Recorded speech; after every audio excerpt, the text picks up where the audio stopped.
a true friend whom I could not have more respect.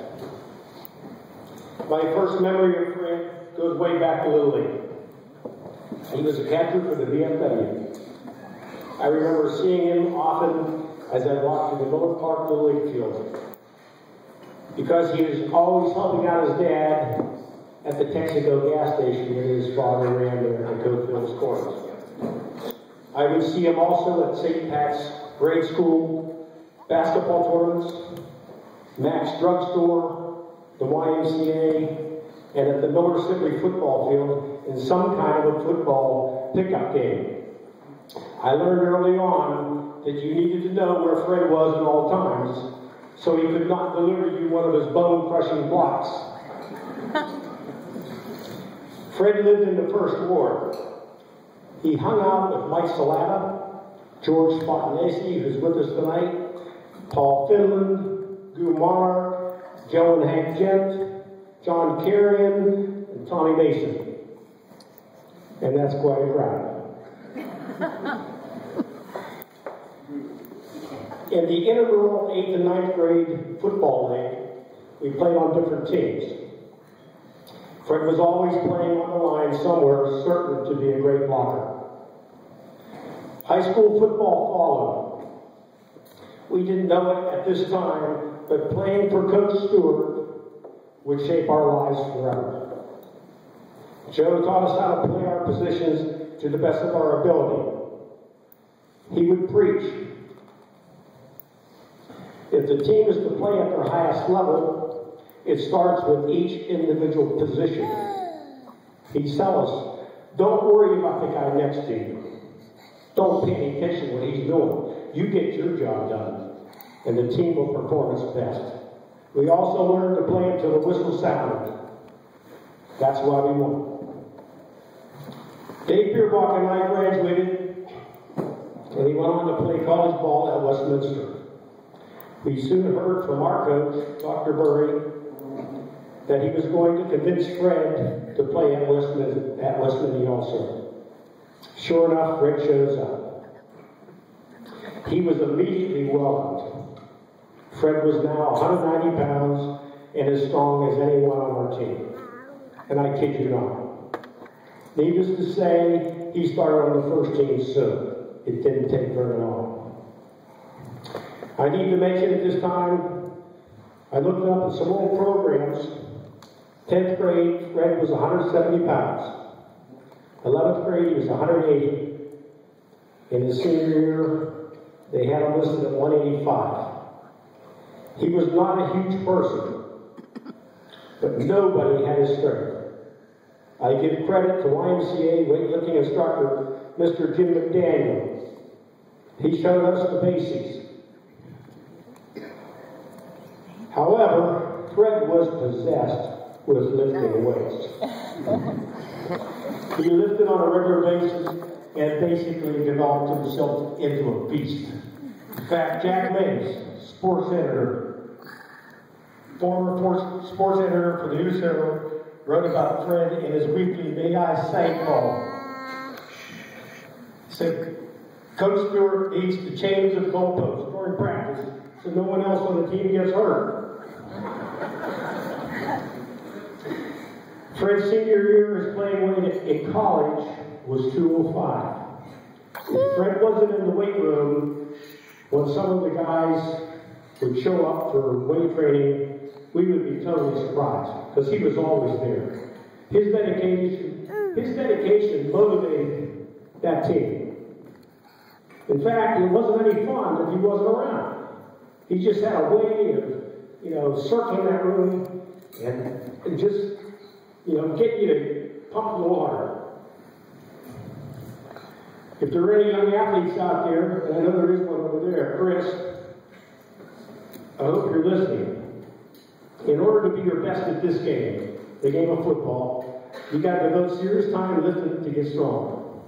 Follow Fred's example. The strength you develop will help you also prevent injuries. I don't recall Fred ever missing a high school practice, a college practice, or any game. He never got hurt. During Fred's senior year in high school, he was voted to the All-State team. And at Westminster, his senior year, voted as a Little All-American NAIA Division II team. He also co-captained both teams in his senior years. Fred is a devoted Catholic. He is proud of his faith, as well as he's proud of his parents. Mother Adelaide is here tonight. Father Fred Sr. Adelaide is a retired nurse. Fred Sr. was a retired Union pipe fitter welder. He was also a World War II vet. He also fought in the Battle of the Bulge. He had many stories about his foxhole experiences. Fred's told me several. Fred is so proud of his dad's past. I know that for a fact. Fred's dad grew up in Ashland, Kentucky, while Adelaide Carnes grew up in Franklin, on Elk Street, the lower end of Elk Street. I've always felt close to Fred's mom and his dad because they always attended every game. You'd see them all the time. It was like family. Much of his family is here tonight, but I'm going to leave that to Fred. I'm going to let him talk about that. I do want to add that Candy, his wife, and his college sweetheart, entered his life, and we saw a happier guy. He truly became a happier guy. Our true friendship, however, didn't start until 1979 when we started coaching the local theater, the Franklin Knights. We struggled our first season. We only won one game against Old City. After that, we got things going. I was smart enough to give Fred the defense. Fred took the defense over and developed a scheme similar to everything but the kitchen sink. And I kid you not. We went to several clinics together. We learned ideas from Max Hole. We went to his house, sat in his basement. He gave us great ideas. Joe Stewart's house. We went to Joe's house. Joe Fusco and Gene Nicholson, you don't know them, they were college coaches at Westminster. They helped us a lot. Fred had a gift like no one else. His ability to call the right defense was based on hours of film study. He knew our opponent's tendencies sometimes better than they knew themselves. He had great concentration and unique creativity. One defensive lineup we called the 10-1. We actually put 10 players on the line, and we had one safety. And it worked. It was effective. We only used it a couple, 3 times a game, but it was good. He also coordinated the offensive line blocking rules. And he kept it simple for the kids. Because you had to. You had to keep it simple. And he also, I admired this, always had backup players ready. Sometimes we had to have kids that learned 2 other positions as backups, but he had them ready. Those kids knew the rules. They knew what to do. He left no stone unturned. Often I would tell stories about Fred in our pregame pep talks. I did. I took advantage of Fred. The kids loved hearing about him because they respected him so much and they trusted him. The coaches appreciated him so much because he was totally prepared and got the most out of the kids. Okay. Here's a story I'd like to share with you, some insight about Fred. One day he called the players over for a talk during practice. He was mighty upset about too many cuss words. Kids were swearing a little bit too much. So he says, hey, I want to establish a new rule here. Next guy cuss, you got to take a lap around the football field. So the kids agreed to go along with this. Ironically, Fred was the first guy to violate the rule.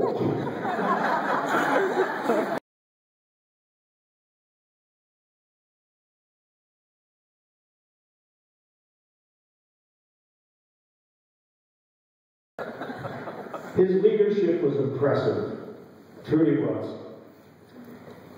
Fred was also a tireless worker in the off-season. He would take our game tapes and break them apart, creating teaching tapes. He'd take all the outside run plays, put them on one reel, take all the inside plays, the best blocks, the best wedge run plays, the best tackles, and these were effective teaching tools for him. The kids enjoyed these because they actually got to learn who these other kids we've been talking about, the good athletes before them, Fred had on tape. They could see it.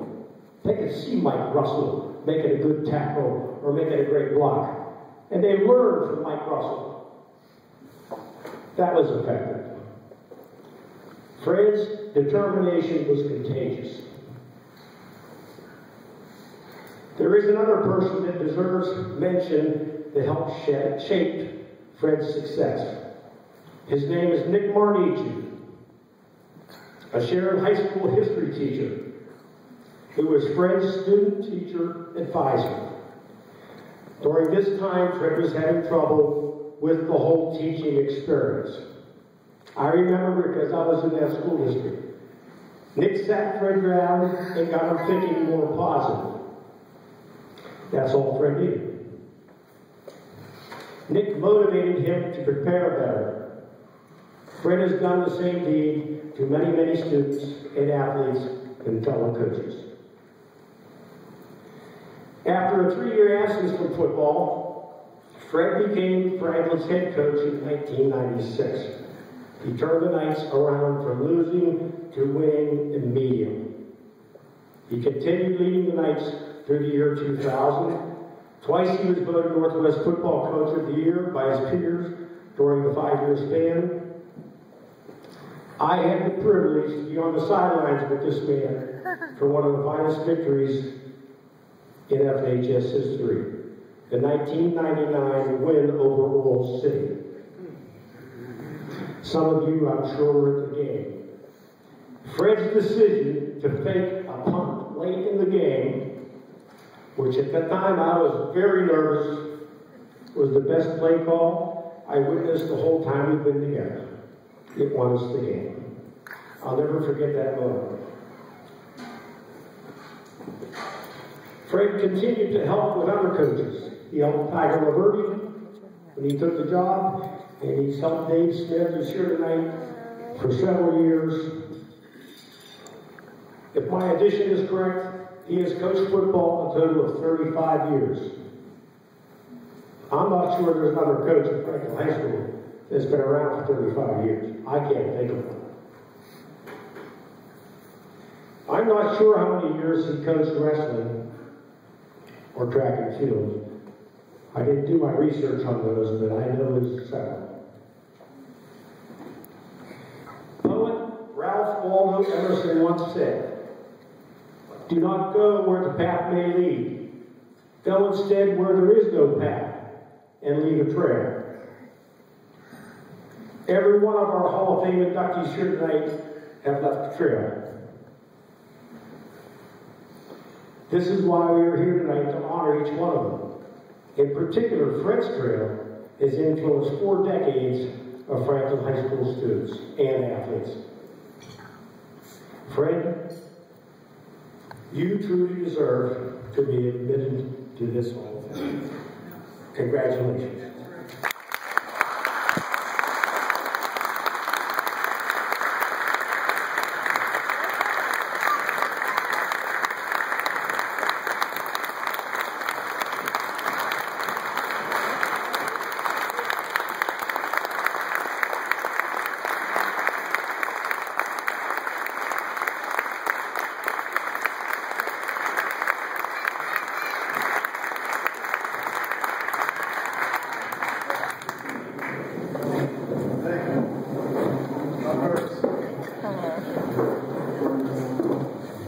Anybody out, I apologize ahead of time. The speech I prepared tonight is about family, friends, mentors, core values, life principles. It is the ultimate honor to be nominated to this hall, especially for the nominees, Mark Bernardo, Luke Bowden, Jack Foltz, and Coach Stewart. Honestly, I'm not sure why or how. I've been lucky to have been influenced by good people, good family, friends, mentors, generating good values. Family, first. A superior mother and father who are committed to uphold good values. My mother is a very caring mother, extremely dedicated to her family, her ascendants and descendants. My father, my hero, fought in World War II, medal in the Battle of the Bulge. His highest achievement, aside from being a good father, he liberated Dachau, a Jewish concentration camp.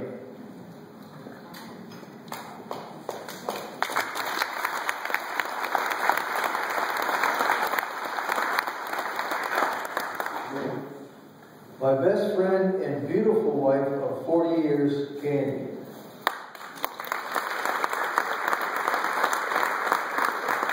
Their admirable qualities, perseverance, and dedication for our family's best interests has kept us in a positive direction. My wife comes from a quality family, including a superior mother and father, Chuck and Irene. My brother and his wife, Chip and Linda, and his sister Cindy. I had two wonderful role models growing up, two wonderful sisters, Becky and Peggy and their spouses, Gary and Tom.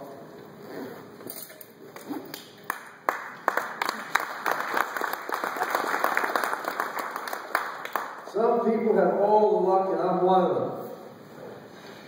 I've been blessed with three outstanding children, Mike, Lisa, and Lori. Mike and his wife, Beth.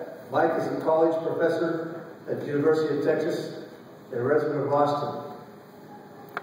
Lisa and her husband, Jeff.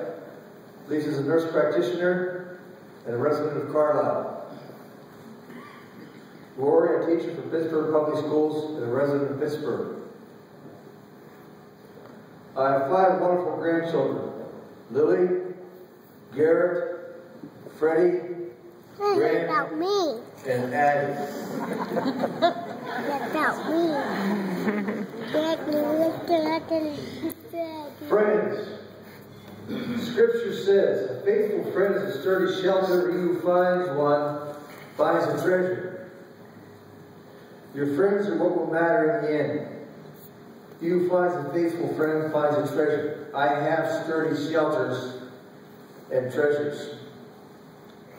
I've been privileged to have quality friends.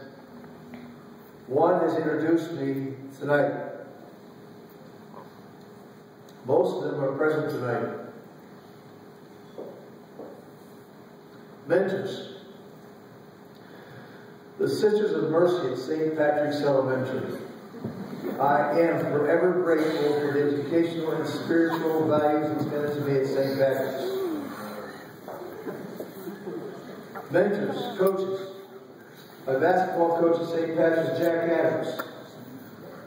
My high school coaches, Coach McCullough, Coach Aiken, Coach Holmes, Coach Irons, Coach Schreckenglass, Coach Mortimer, Coach Fackley, Coach Schilling, and lastly, Coach Stewart. They got the most out of us and they were fair. About Coach Stewart.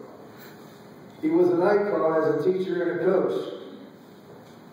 When drafted by the San Francisco 49ers, Nate Bynum called me and thanked me for what I did for him. It immediately motivated me to express gratitude to my coach of 44 years ago for what he did for me. This is the letter. Coach Stewart. This weekend, a former Franklin football player, Nate Bynum, was drafted by the San Francisco 49ers. He called my house and left me a phone message thanking me for what I did for him. You immediately came to mind. I just want to take time to thank you for all that you did for the youth of Franklin, academically and athletically. You were very demanding on the football field and in the classroom. You got the most out of us. You are held in high esteem by all of your players. You taught us discipline and work ethic. You put the interests of your players and students first. You were an excellent coach and a teacher.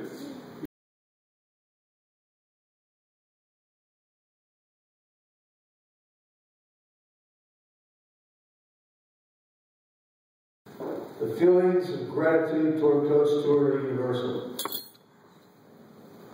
I recall the starting lineup my junior and senior year offensively. My junior year, the names Don Wallers and Tim Law. Tackles Ken Keys, Bruce Spill, Mike Baker. Guards Jim Boley, Jim Foster, John Jones, and myself. Center Ray Beers. Quarterback Dave Beerbuck. Fullback Rich Hancox. David Rich and Iowa. Teammates at Westminster. Rich was a sell-out athlete, a hard-nosed, hard-hitting football player, a role model on pads. Dave was a skilled player, a very good quarterback in high school and college, and I'm sorry to say he's not doing well now. Halfbacks, Butch Anderson, Wayne Graham, Red Law. In my opinion, Red Law is the best football player in Frederick High School.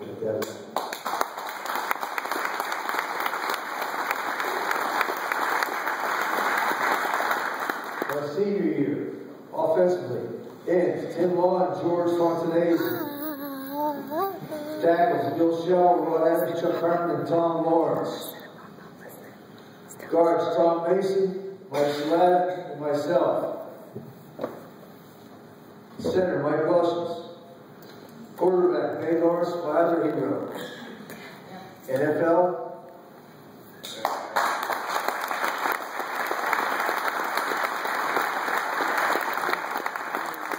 All-Pro quarterback for the Atlanta Falcons. Yeah.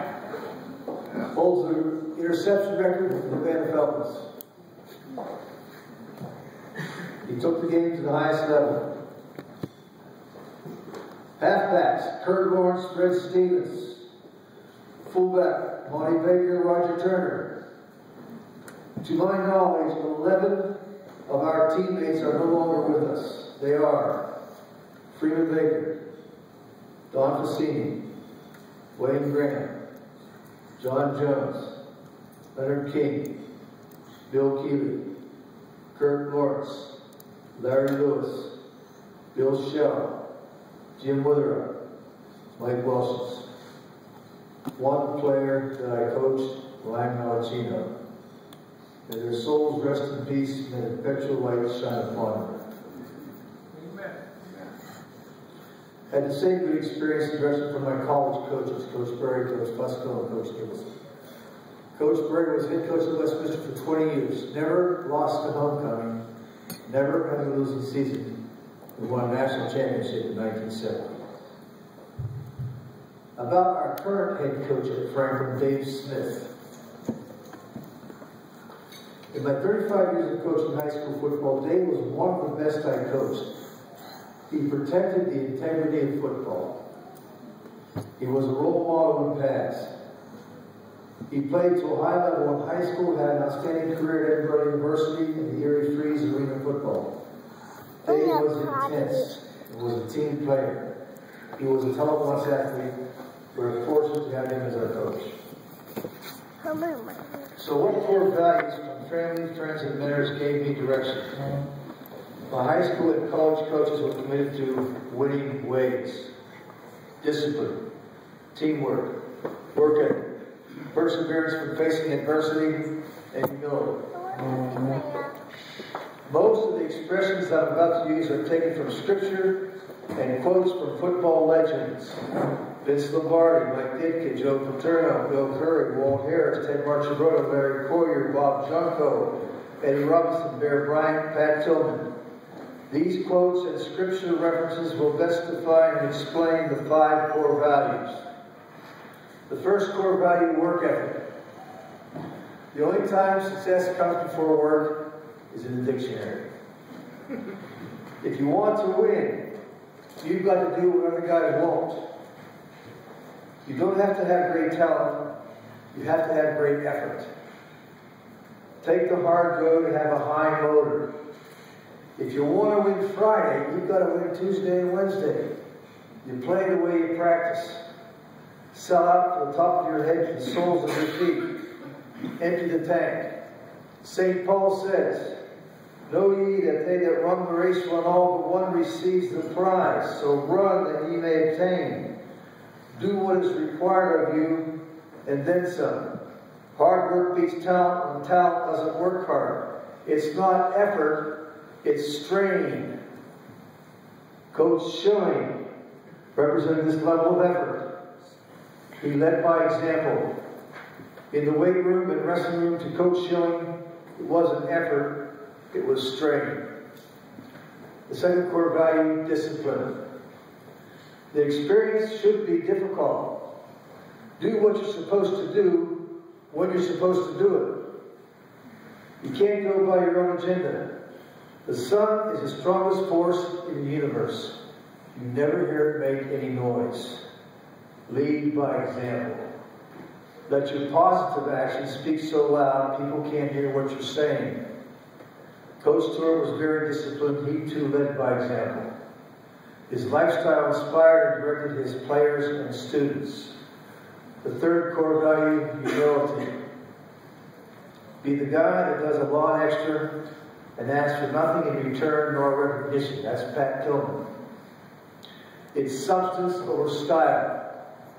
Scripture says, exalt, be humble, humble be exalted. The first shall be last, the last shall be first.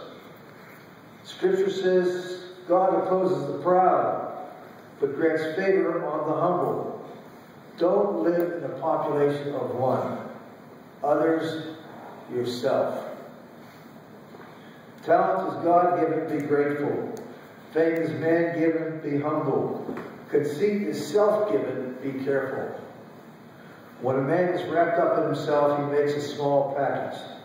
When you point your finger at someone, there's three pointing back at yourself. Win without bragging, lose without offering excuses. You are what you are all day long. Have character, don't be one. Do the right thing. Doing the right thing is its own reward. The fourth core value, perseverance. Adversity can make you or break you, but it always reveals you. Be a bouncer. Bounce back when faced with adversity. It's not getting knocked down, it's getting back up that counts. Learn from your mistakes. The reward is rising when you fall. Falling short can be painful, but need not be permanent.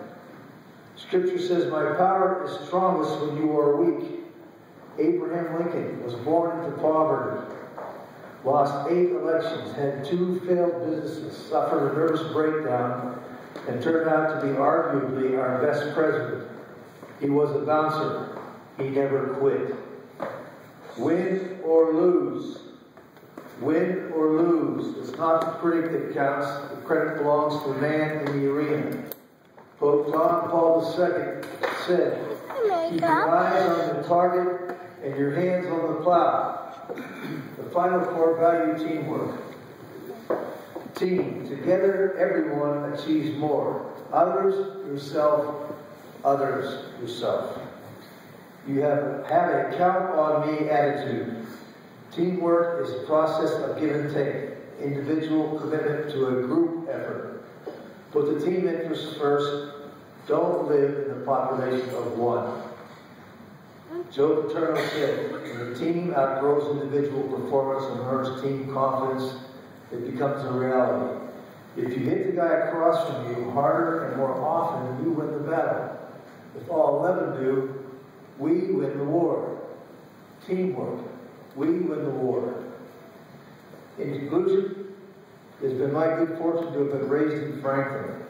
I've been fortunate to have been positively influenced by family, friends, and mentors generating good values. Work ethic, discipline, humility, perseverance, and teamwork. We all represent these interests. Family, friends, and mentors. Pay it forward. Thank you.